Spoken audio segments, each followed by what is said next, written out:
آج مجھے ایک بات کا احساس ہوا، جب لوگ ہمارے بارے میں غلط بات کرتے ہیں، نامناسب الفاظ استعمال کرتے ہیں، تو ہمیں بہت غصہ آتا ہے، یہاں تک کہ بات لڑائی جھگڑے تک پہنچتی ہے۔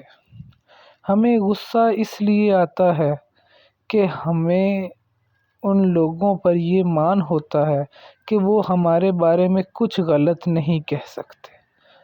ہوتا ہے کہ انہوں نے ایسا کیسے کیا؟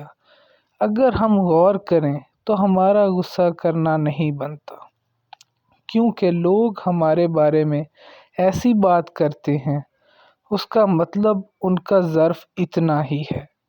جب ان کا ظرف ہی اتنا ہے تو ان کا کیا قصور؟ تو ہمیں ان پہ غصہ کرنا چاہیے یا نہیں؟